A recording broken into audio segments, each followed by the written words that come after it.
వచ్చే నెల 8వ తేదీన నిర్వహించనున్న రెడ్డి జాగృతి ఆత్మీయ సమ్మేళనం పోస్టర్లను రెడ్డి జాగృతి సంఘం సభ్యులు ఆవిష్కరించారు. కామారెడ్డిలో జిల్లా కేంద్రంలో జాగృతి వ్యవస్థాపకులు మాధవరెడ్డి మాట్లాడుతూ గత ఎన్నికల్లో రెడ్డిల కోసం ప్రత్యేక కార్పొరేషన్ ఏర్పాటు చేస్తామని సీఎం కేసీఆర్ హామీ ఇచ్చి మర్చిపోయారని ఆవేదన వ్యక్తం చేశారు.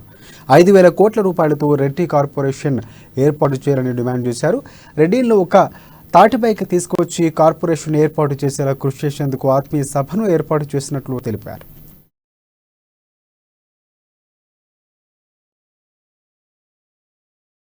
కామారెడ్డి పట్టణంలో ఈ ప్రెస్ మీట్ నిర్వహించడానికి కారణం ఏంటి అంటే వచ్చే నెల అనగా ఏప్రిల్ 8 తారీఖు కామారెడ్డి జిల్లాలో కామారెడ్డి జిల్లా వ్యాప్తంగా ఉన్న రెడ్లను ఒక దగ్గర తీసుకొచ్చి వారందరితోటి రెడ్ల ఆత్మీయ సమ్మేళనం అనేది ఒక సభ నిర్వహిస్తున్నాము. ఈ రెడ్ల ఆత్మీయ సమ్మేళనం ఒక ముఖ్య ఉద్దేశం ఏంటి అంటే 2018లో జరిగిన ఎన్నికల్లో ఆ ఎన్నికల మేనిఫెస్టోలో గౌరవ ముఖ్యమంత్రి కేసీఆర్ గారు ఈసారి మా తెలంగాణ రాష్ట్ర ప్రభుత్వం టీఆర్ఎస్ ప్రభుత్వం ఇట్లా వస్తే పేదల్లో ఉన్న రెడ్లలో ఉన్న పేదలను ఆదుకోవడానికి రెడ్డి కార్పొరేషన్ ఏర్పాటు చేస్తామనేసి ఆయన హామీ ఇచ్చిన తర్వాత రాష్ట్రంలో ఉన్న రెడ్లందరూ కూడా ఆ హామీని నమ్మేసి ఆయనను ఓట్లేసి గెలిపించిన తర్వాత గెలిచిన ఏదైతే ఫలితాలు వెలువడిన రోజు సాయంత్రం 4 గంటలకు ఆయన పెట్టిన ప్రెస్ మీట్లోనే మొదటి మాటనే ఏం చెప్పిందంటే